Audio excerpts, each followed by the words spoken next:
I'm Carol Klein, and this is my home Glebe cottage. When I'm not presenting or writing about gardening, this is where I spend most of my time, and where I've been honing my horticultural skills for 40 years. Whether you've got a spacious plot, a tiny patio, or a few window boxes, there's nothing more exciting and satisfying than creating your own garden. From basic to more advanced techniques, I believe anyone can learn how to do it. Whether you're a complete novice or an experienced gardener, I want to help you develop the skills to make your garden grow. I'm ready. Are you?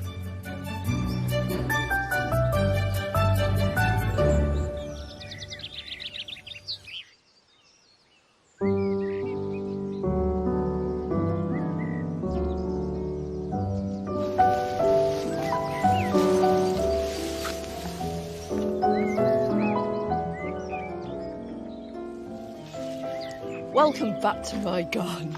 Since you were here, we've had torrential rain, we've had baking hot sun, and everything everywhere is zooming. It's at its exuberant best.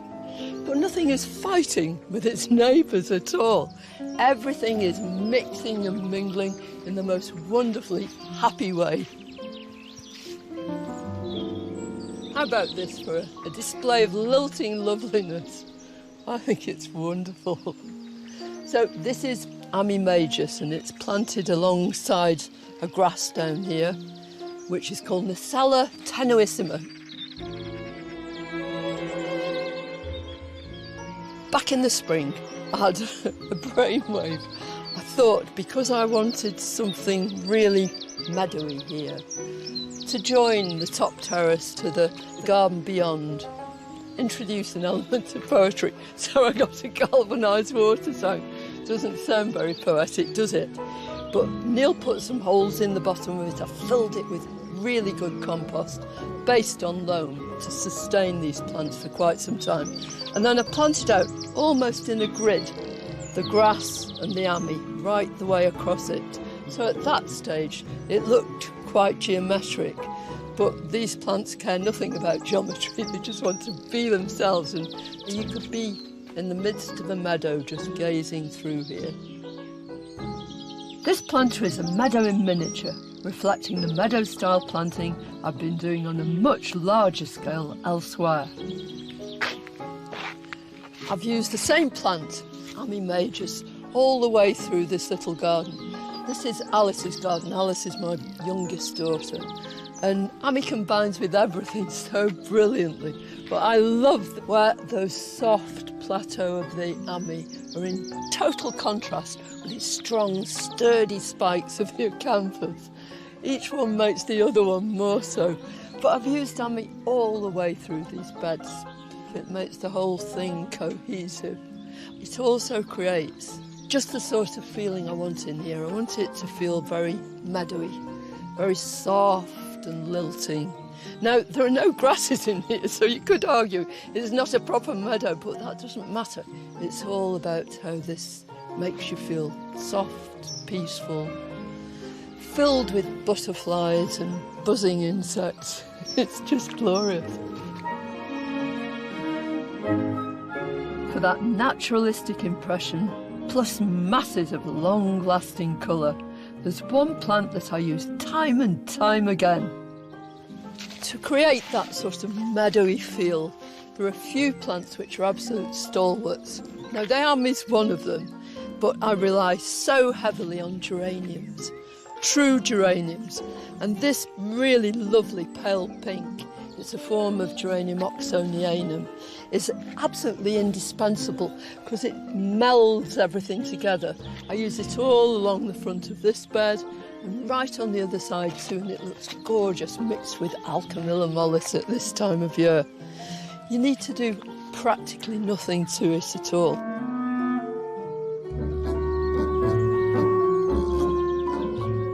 Hardy geraniums like these are such hard-working and delightfully colourful plants. I can never have enough of them. Down here in the shed garden, there's one that absolutely adores sunshine. In fact, it must have it. It's Geranium sanguineum striatum. Its old name is Geranium sanguineum lancastriense because it comes from Walney Island off the coast of either Lancashire or Cumbria, depending on where you come from. And I've actually seen this geranium for real, growing on Walney Island in pure sand and coming out with this great mat of the most beautiful pale pink flowers. This is the perfect place for it. I've used it in several places in similar positions right down through here. And I like it so much I wanted to make more. So back in the spring, I excavated slightly and took some roots out, and I've grown some from root cuttings. But now they're ready to be potted on. Much like children, cuttings grow and grow until they're big enough to need a place of their own, with room to spread out. So it's moving day for some of mine. These are the cuttings that I took way back in the spring. I laid those little pieces down on top of the compost in these module compartments. I just sprinkled some grit on them just to weight them down and watered them well, and then let them get on with it. And that's exactly what they've done. You can see already it's got this nice fibrous root, so it can be potted on. I've put a bit of crock just in the bottom of these pots, and I'll fill them nearly to the top because these module bits are quite small. Like that, I can always top them up in a minute. And anyway, I like making a mess. So this is just going right in the centre of this, and I'm going to press it in until it's just level with that compost, and then just firm it down right the way around. Probably a little sprinkle more compost. Inevitably, a bit of grit on the top. I've got sand in here too, and a few pebbles. It'll make it feel at home since it comes from the seaside. That's all there is to it, really. Last autumn, we took some cuttings in just the same way by laying some roots horizontally across the top of modules of this. It's an anemone. It's Honorine Jobert, one of the Japanese anemones that flowers in the autumn. And they've made really smashing plants, been through exactly the same process as these. When you've done something like this from cuttings, it's so satisfying to actually be potting them on and to see that it's worked. It's wonderful. Root cuttings aren't the only way to make more plants though, and later I'll be starting off some geraniums from seed I've collected from the garden.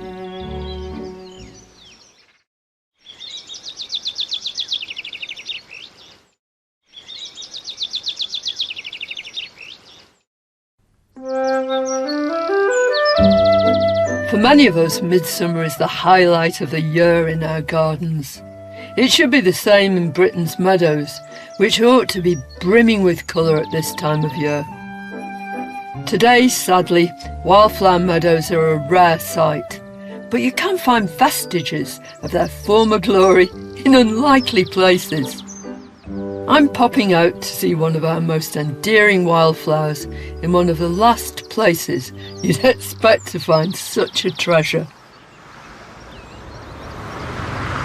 This delightful blue flower is Geranium pretense, the meadow cranesbill. It's one of my favourite wildflowers. Pretense simply means of meadows, and at one time meadows everywhere would be scattered with these gorgeous, gorgeous blue flowers, but not any longer. Farming has pushed them right to the edges of the fields and often over the hedge. This particular path is one I drive past frequently, sprinkled with these brilliant blue flowers. I wanted to bring you here to show you that, but the council got here first. They've chopped the lot down. Just a few little plants remain here and there, but amongst this dry grass, up are coming these leaves. The plants are still there, it's a perennial. It'll keep on coming up, and I'll tell you what, before they cut this back, I'll bet this plant had catapulted its seeds here, there and everywhere. And next year, when I drive past here, I'm hoping there'll be even more of these beautiful flowers. Just look at that. The geranium's indomitability not only helps it endure in the wild, but also makes it a gardener's best friend.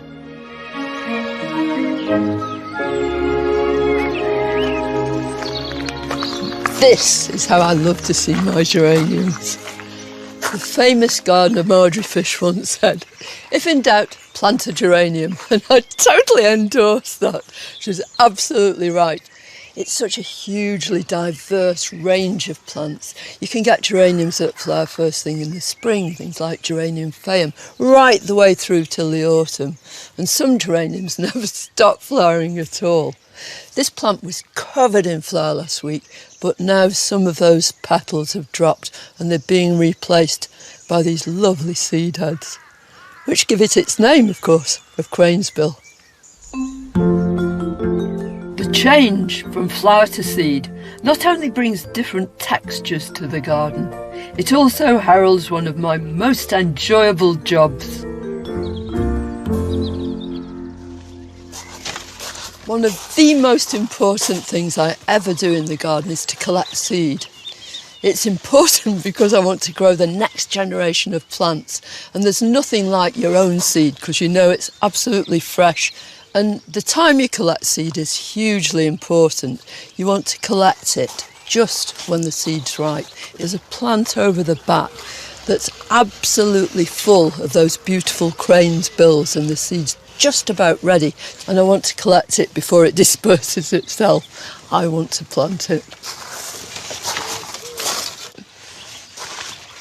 Now, can you see what happens? There are 5 seeds in there, just as there were 5 petals, and they're all in the base here. This calyx, the outside part, has moved backwards, exposing these seeds. And when it gets really hot and dry, each one of those seeds will roll up into a spring and catapult itself into the air, so it never lands close to the plant. A great policy, really, isn't it, to sort of spread yourself around. So what I'm going to do is I'm going to cut some big chunks of this. I've got great big paper bags. This is a perfect day for it. You want a dry day above all. Don't try collecting seed on a wet day, because then when you store it, it's going to be damp and it might rot. So I'm just going to chop off, only need go to there. Then I'm going to go through this whole plant. I may be here for some time.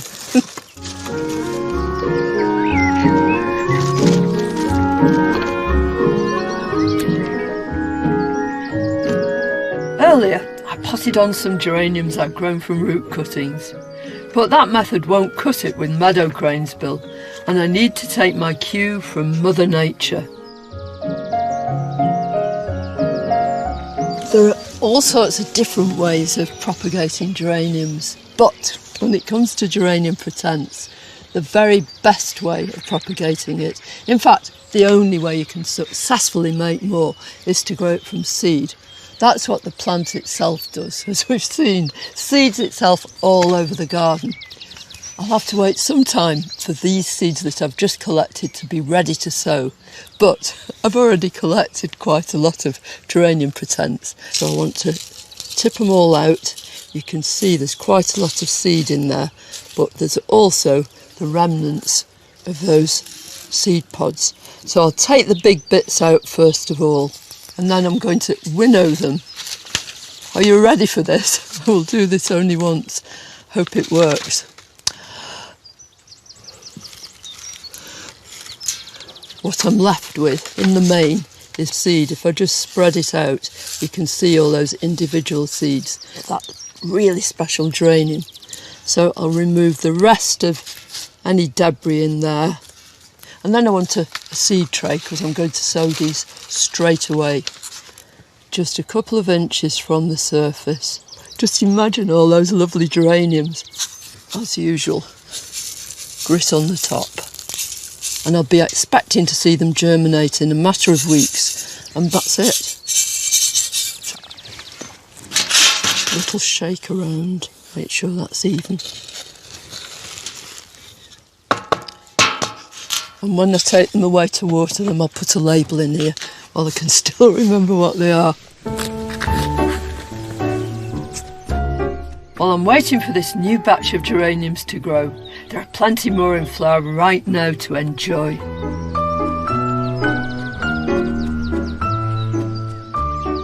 I'm totally enamoured of this plant. It's Geranium Roseanne, and it's not just me who loves it. Gardeners everywhere just recognise what a wondrous plant it is, with so many diverse uses and such a wonderful habit and such glorious flowers. In fact, so much so that in 2013 it won the award, the RHS award, for Plant of the Centenary. It's got this glorious cascading habit. You can plant it at the edge of a bed. It's brilliant in a container where it'll just tumble forwards. And always these flowers, these chalice-shaped flowers, blue with a white centre, always face upwards. So you get the full impact of all this blue. And then, because it's a sterile hybrid, in other words, it doesn't set any seed at all, it has no reason to stop flowering, which means that it flowers on and on, right the way from June through till the frosts. There are over 100 species of hardy geraniums grown in British gardens, but their plant family, Geraniaceae, is wider still, and it includes a favourite group that brings memories of sunny holidays flooding back, the tender pelargoniums.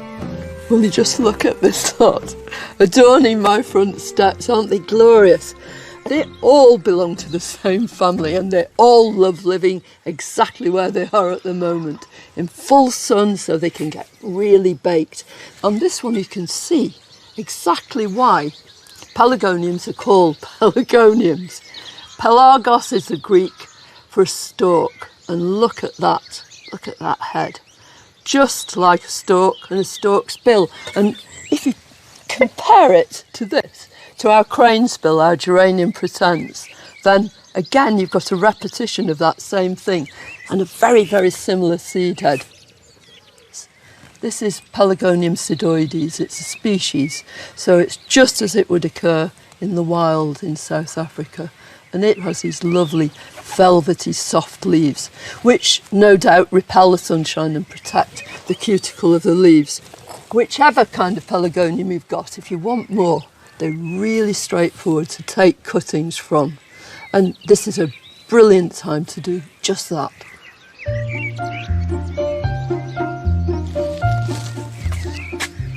You know, just walking along with this under my nose, I can actually smell this lovely scent drifting up from the foliage. This is Crimson Unique. I think it's a total delight, and I'd love to have more of it, so I want to take a few cuttings from it now. But before I do, I want to make sure that those cuttings have got the right compost.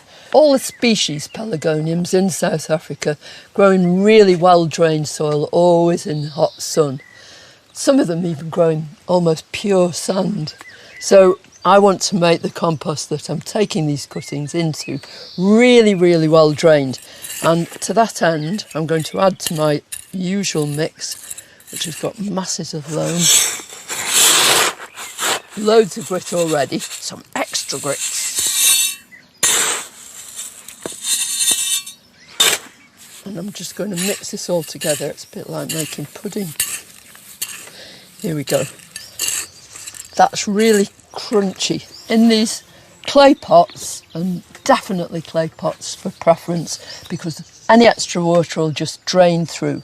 And this is really like earth. Well, it is earth. It's baked earth. And in the bottom I've just put crocks for extra drainage, and I'm just going to fill them right up. Love this bit. That's it. Plenty of air still in there, absolutely ideal. And then I want to take my cuttings. Now, I think this one, because it's really not very long. Oh, attention. Oh, isn't that great? So I'm just going to remove that bottom leaf, I'll take these 2 leaves off as well. So I've got this nice piece of stem here. Now the thing about pelargonium cuttings is ideally you should just chuck them down on the table and let them callus over. The whole idea is then they don't rot at all. I think in this hot weather that I don't need to do that at all. So there's one, and then I'm actually going to use my knife. Now this one is a little bit longer, and I'm actually going to get my knife in there and cut just above this leaf node and take that bottom leaf off. Above a leaf node again. But can you see in the top of there are little buds, and I'm going to nip that little growing tip right out. So that would have been a flower, and that means that from each of these leaf nodes a new shoot will form. So I should end up with quite a bushy plant. So I'm putting it right in just so that that bottom leaf is just coming out just above the surface of the compost. In it goes. Of course, I'm going to put some grit on this one. Yeah, make them feel really at home.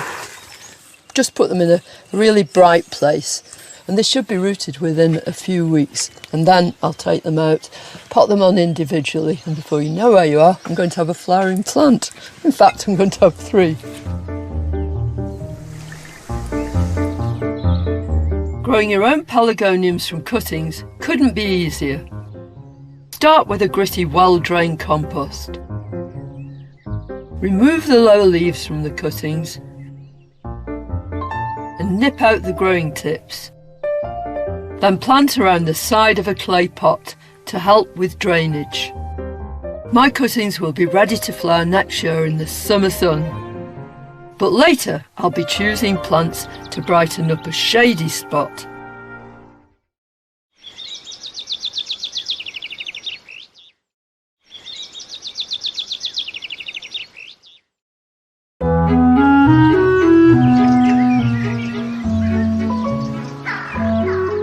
With the height of summer approaching, the garden has exploded into bloom, fizzing with colour and meadowy vitality. This warm weather also makes for an abundance of fruit and veg. Just look at this lot! Look at these cucumbers! It's just a couple of weeks ago that I began to string these up, and now they're almost taking the place over, and they've all got loads and loads of fruit. Well, they're glorious, but just look at these aubergines. Have you ever seen such handsome plants? Each one of these 3 plants has got a great big fat bulbous fruit coming, and there'll be masses more. Aren't they beautiful flowers though? I just love them. As these flowers begin to fizzle and fade, eventually they'll drop out, hopefully of their own accord, but just to help them on the way, I grab hold of that stem, and it's very prickly. These are prickly plants, and I just pull that old dead flower off, and I can already see inside that little baby aubergine peeping out. All I need is 3 plants, and there'll be moussaka galore.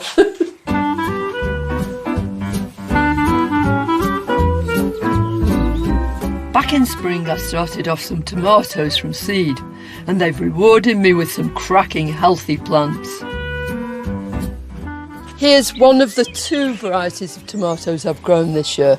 This one's called Sun Gold. It's a small cherry tomato.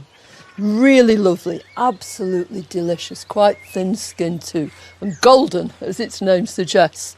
And then the other one I've grown is called San Marzano, and it's a true plum tomato, just like the ones you get in cans, except these are going to taste so much better. Both these varieties are cordon varieties. That means you want one big strong stem growing up through the middle, and you want to remove any side shoots because they'll take all the energy away from that main plant.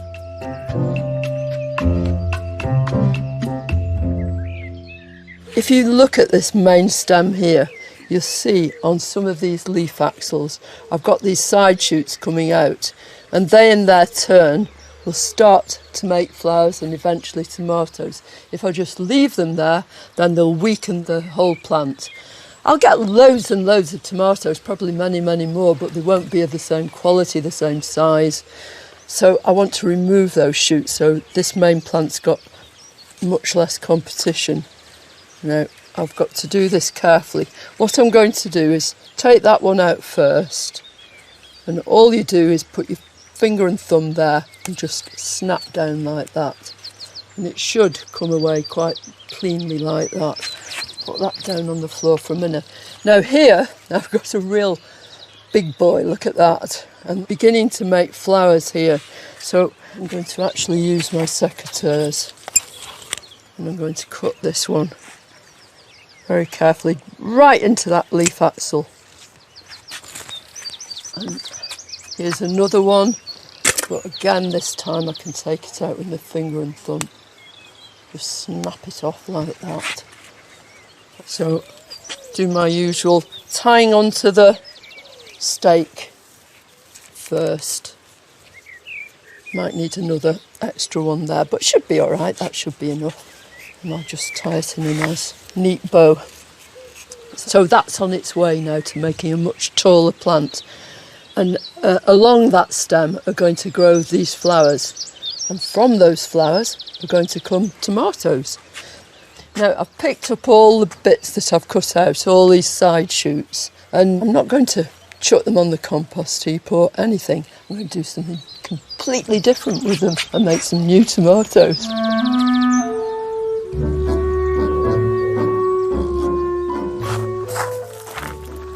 So those little side shoots have now become cuttings. Eventually, and it won't take very long, they'll make lots and lots of white roots, so I've got brand new plants for free. These are a few that I did just a couple of weeks ago, and already you can see these fine white roots coming from those stems. It's great, isn't it? Just transfer them very gently into small pots of good compost, and they'll acclimatise and gradually grow on and make you really handsome plants. You get a later crop of tomatoes with them too. No tomato dish is complete without one of my favourite culinary herbs. So every year I've tried this trick of just getting a supermarket basil, because they put lots and lots of seed in there, so you get a whole load of little plants, and you just bring them home, split them up and pot them individually. But what I want to do, on the theory that what goes together grows together, is actually put some of these basil plants around my tomatoes. Eventually, when I'm picking my tomatoes, I can pick a bit of basil too, because it's the classic accompaniment, the very best herb for going with a tomato salad. So, without further ado, let's find nice plants. And all I'm going to do is just place them round here. I'll sort of squiggle them in a bit, because eventually the roots will go through the bottom of the pot and into the soil. So I think they'll grow together absolutely brilliantly. Just 3 to a pot, I think. Anybody who's grown tomatoes must immediately be able to smell that smell. Tomatoes and basil. Well, it's the smell of summer.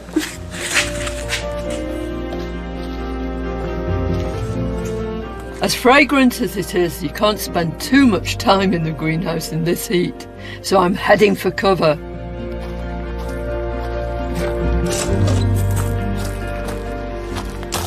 It's lovely, it's such a relief just to come into the shade in this lovely dappley corner. It's quiet and it's peaceful and it's out of the sun. This corner of the garden is devoted to my mum. I call it Jeannie's garden. My mum really loved sitting here. In fact, I made her a little slate seat at the top of the wall there. She'd contemplate what was going on in the rest of the garden. And it was a rest for her because I'd had a weeding all day. But I really want this corner of the garden to be very, very special. So back in the spring, I planted all sorts of lovely things in here. Very special plants.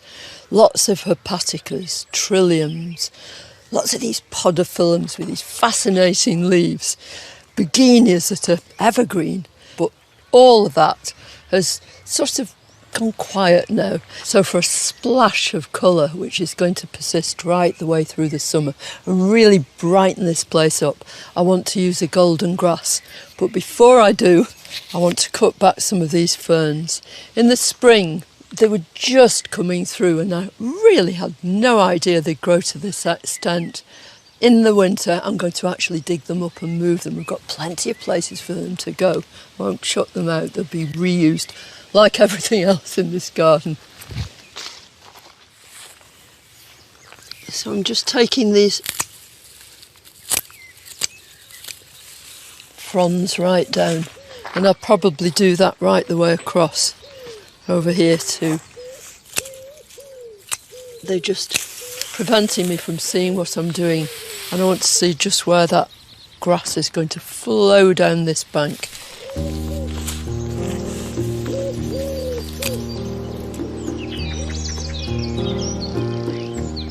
I think this great, beautiful fern, but I'm going to take that out. Oh look, look what's here, geranium nodosum. It's all over my garden. So I'm going to leave them, but I'm going to take this back. Oh look, you can see more of this lovely podophyllum too now, and the trilliums. Ooh, it's exciting.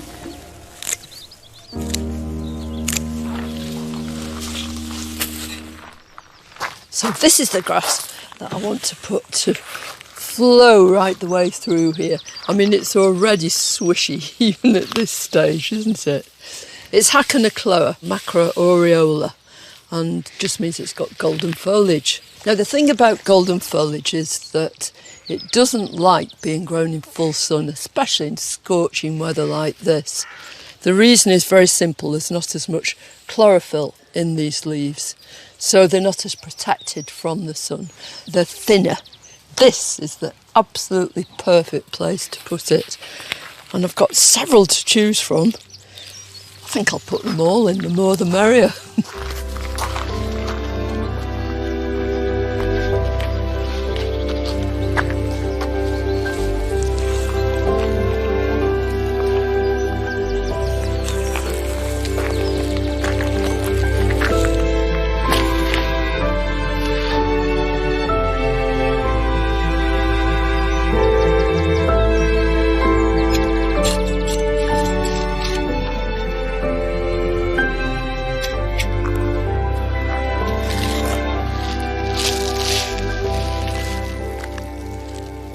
So I'm going to lower it into this hole. I don't mind if I lose a bit of this compost.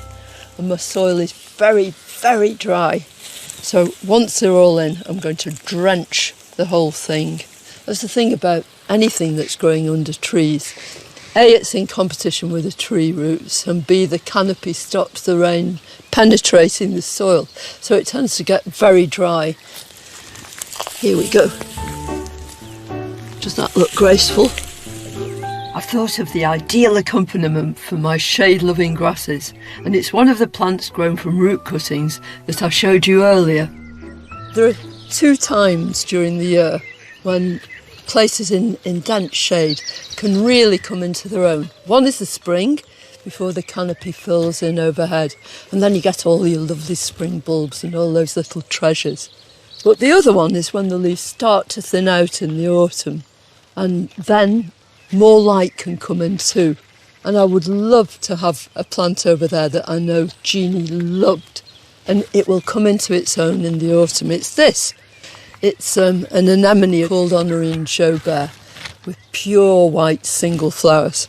I took some root cuttings from it. They were just teeny pieces of root then, but look what they've done. Yeah. They've been growing in these clay pots since I potted them out of the modules where they were first taken. And can you see all this fibrous root now? Loads and loads of it. And that gives you a clue to how this anemone grows, where it comes from, just under the surface of the soil. I think they're great. But eventually they will settle down and make a little colony right in the background to this bed with these pure white flowers. And white flowers just look at their best in shade. Jeannie would love it.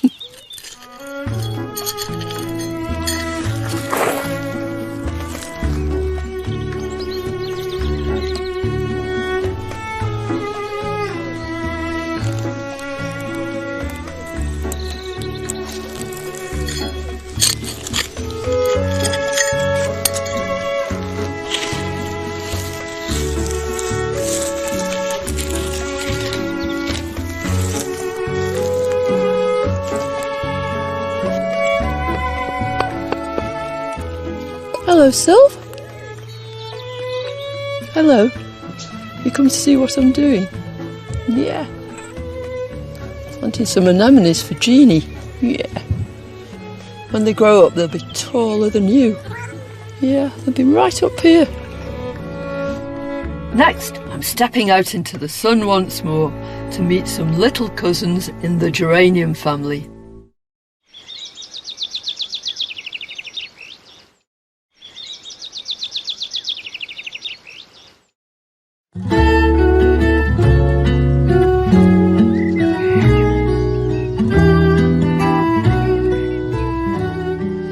All over the summer garden, geraniums are doing their exuberant thing. They're absolutely everywhere. On the front steps, those pelargoniums are looking just marvellous, basking in the sun. Feels like the Mediterranean. But there's one group of plants in the same family that you've really got to get up and close with. You need to scrutinise them to see the beautiful detail. And it's these erodiums. Erodiums may be lesser known members of the geranium family, but their delicate beauty invites close inspection. How about that for a trug of delights? Aren't they lovely? And you can see immediately the family resemblance. First of all, when you look at these seed heads, look at that. Now, erodium is again from the Greek, and it's from herons. So it's a heron's bill, and again you've got this sort of head and then this long, great big beak. And then look at the flowers, whether they're big like this or teeny weeny like this. They've all got 5 petals. Look at this delicate filigree foliage on this, and it's silver as well. Now, the fineness of the leaf and the fact that it's probably covered in tiny hairs and giving this lovely silvery surface mean that this is a plant that grows in hot, dry conditions with baking sun. It's a protection, both those devices. Protect the cuticle of the leaf from that raging sunshine. I think it's lovely. And this little erodium has just the same sort of foliage. This one's called Colbianum. Isn't it so dainty? Look at these beautiful flowers with these 2 dark blotches, very, very fine lines. The anthers on some of these are red. Really exciting looking into them for such a tiny plant. These exquisite little plants are often alpine in their tastes. So rather than planting them out in the garden, they'll be most at home in a microcosm of a mountain landscape. And I've just cleared a couple of little spaces here for some of these erodiums. In this great big granite trough, and in it are several different alpines that I've planted at different times. So there were all sorts of dainty, lovely little plants in here, little treasures, and they're staying. But their time really was either the autumn or most of them in the early spring. But I want these erodiums to come in for the summer, and I'm going to start with this one. It's called Fran's Delight. It's Carol's delight too. Just look at that. Isn't that lovely? So pretty. I like the deportment of these plants. You get this nice clump of leaves in the centre and then these slender stems, very elegant all the way around here. I'm going to put this one right in here. Now, the sun's not shining directly on this corner at the moment, but it soon will be, and then for the whole of the afternoon and into the evening it'll be in full sunshine. So all I want to do is tip it out. Now, the compost is really gritty. The nursery woman who's grown these plants has used either perlite or vermiculite in her compost. They're both volcanic rocks, and they're incorporated into lots of compost to make them lighter and provide drainage. But this is a very shallow trough, so I want to give this plant a chance by just loosening these roots a little bit and digging in just a bit of this. Oh, lovely stuff with loads and loads of grit in it. Now, avoiding my bulbs. So I'm digging this hole with my hand because then I can really feel where the base of the trough is. And I can locate any bulbs that are in there, and I'm just going to lower it down gently. Straight away, as soon as you put it in, you just feel as though it's saying, oh, this is great. I really like this. Home from home. I'll probably come afterwards and top dress this with a bit of grit. Now let's have another one. I think I like this silvery theme. This is Julie Ritchie, and the flowers in this are almost, they're palest pink but almost cream. But I don't want it to look too symmetrical, so I'm going to try and squeeze another little teeny one in at the front. Tình chúng ta chẳng hề phai phai. Nếu như biết trước lúc ấy người ra đi vội vàng, ngọt ngào đã qua nụ hôn giờ trao ai nồng nàn, để rồi bóng đêm bùa vây từng cơn mơ ùa về. Thu qua rồi sao vẫn nhớ em. Chỉ mong em sẽ bước tiếp cùng ai trên đường đời. Chẳng cần nhớ anh, dù đau dù thương vẫn còn đợi.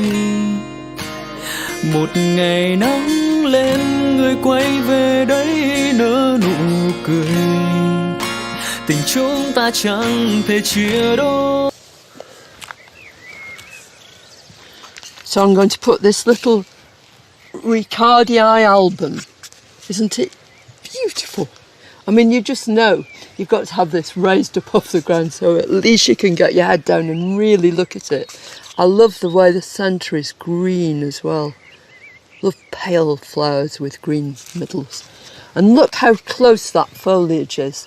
That's another device. A lot of seaside plants, alpines, cliff plants have just lots of small, small leaves forming a dense mat. So I'm just going to squeeze this in here, but it's got lots of roots. I'll just spread those out gently as it goes in. This is just the sort of place it would grow in, the crevices amongst rocks. And here it's between a rock and a hard place.